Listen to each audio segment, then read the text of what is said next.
Must have been a Jeep driver around here somewhere. Little ducky. So what we're looking at right now is a water irrigation canal. I'm inspecting this house right here, and the water shutoff is on that side of the house, so I expect the water meter to be located over here. And it's kind of funny that it actually goes underneath this water canal here. But just walking down, this is how a lot of houses in the Phoenix area get water. They get flood irrigation in the backyard, so these canals will fill up, and then somebody will come by and open up a gate to let water into your backyard. You can see this is one of the gates to shut it off, turn it on, and then you can open it up to the back of our property today. If we open those up, you can see that's kind of bermed up in the background here. I think this was like a soccer field. So the water is going to go down in these areas and kind of sit in there. So we're not getting flood irrigation all the way up to the house. We're just getting it in the backyard here, which is good. Saves a little bit of money. So this is where the flood irrigation comes in from the canal right over there. It just pops that up, and it's going to flood all this. If you had orange trees, citrus trees, this would be the perfect way to irrigate them. But we do have some irrigation on the front of the property. We got some moles too.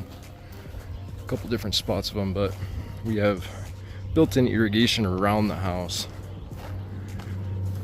just for the house stuff, but all the flood is for the backyard here.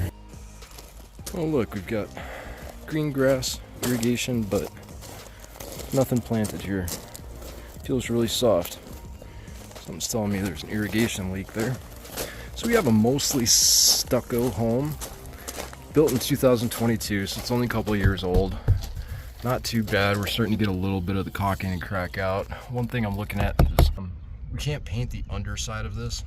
There's a couple spots where we're getting some paint wrapped around and sealing in the bottom, but that is meant to let water go through if it does get behind the siding there. So that's got to stay open. Front of the property looks pretty clean. We are seeing some moisture signs along the sidewalk here. Likely from excessive watering in this area or improper grading, one of the two. Likely irrigation, because we've got lantanas here, the red and the yellow, and what this is doing is we're irrigating right here, and there's nowhere for this water to drain. So if you get a lot of moisture in here, it's got nowhere to go but to suck into the concrete around this garage. You can see all the little efflorescence spots, or it looks like texture. This actually looks like staining on the inside of the house, and it looks like they painted over the top of it.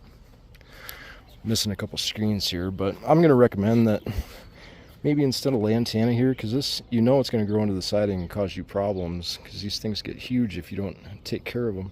Put in some desert landscaping just in this spot. Put these bushes out in the yard somewhere. You know, look, we got more grass growing right there, and there's nothing planted. So if there's irrigation lines out here, just move this stuff out here. Put in some low watering plants here, like aloe vera or a cactus or something like that. Something that isn't going to take a lot of moisture and cause more problems for you in the future. On the back side of the house, lots of concrete. Lots of concrete, and actually you can see the garage floor is lower than the driveway. So it's kind of hard to tell, but there's some water staining, ponding on the inside of this garage door and the other garage door as well.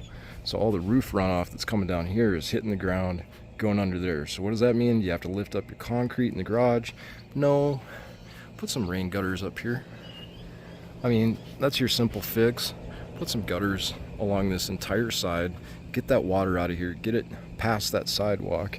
Then you won't have nearly as much water intrusion problems. Yeah, you might get a little bit coming back, but the majority of your rain that's going in the garage is coming down, dropping right there, splashing back and going under that way. So it's the splashback that then goes down and gets underneath your door. This is a spray foam attic, so everything over the conditioned home is spray foamed up in the attic. Everything over the garage, these two bays right over there, is not conditioned, nor is it spray foamed. nor is there any insulation of any type. That doesn't mean we don't need some type of ventilation. I would like to see a little bit more ventilation above the garage, especially with these black tile or black asphalt roofs. They get super hot in the garage. So you see those two vents, those are two vents right there called O'Hagan vents, or just roof vents on the surface of the roof for above the patio, so the patio can breathe. So why wouldn't we have them on top of the garage as well? We should have some on the front of the garage. You can see on the inside of the garage door there's several water stains on the corners, which is telling me that this is lower. You can actually see the concrete dip right here as it goes out the garage door. So this is kind of a low spot, but this is where we're getting a lot more of the water. Right here, this is where gutters make a big difference. They help keep water away from this area so you don't have to deal with this.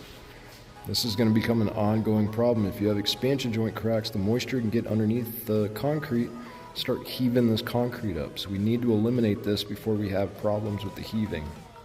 And this is that wall with the lantana on the other side of it. So we've got a lot of irrigation going on out here.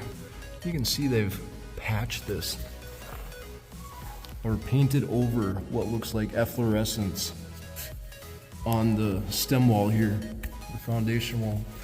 You can see that looks like an old termite tube that's been worn off. And it looks like somebody was picking away at some of this stuff too. It's almost like you didn't know if they painted over a termite tube or if this is caulking. I'm pretty sure that's just caulking all the way through, but kind of a crappy job. All the way down, we have some minor cracking, indications of moisture again. And this is all telling you that paint has peeled up to this level before because of moisture, so all that paint has already peeled off. This is only a 2022 house. So they peeled all that paint off and repainted it white, left that edge there. So you can tell that they've got some moisture issues here, and look, that's an old termite tube going down that they broke off, cleaned up. So I'm sure they've had some termite treatment done at some point.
You have to take the tissue paper out of the overflows.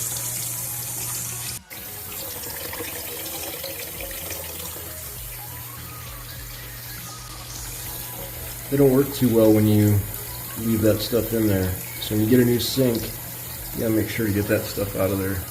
Otherwise, what's the point?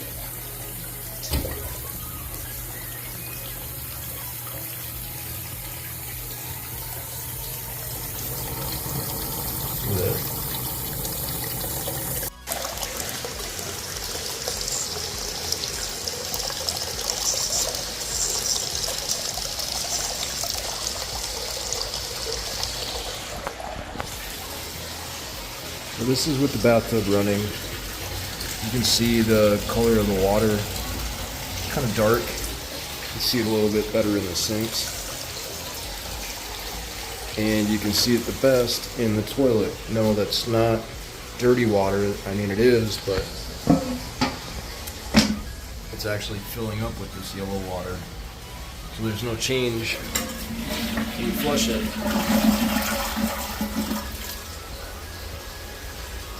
It It might be getting a little bit cleaner now, but it is pretty dirty still.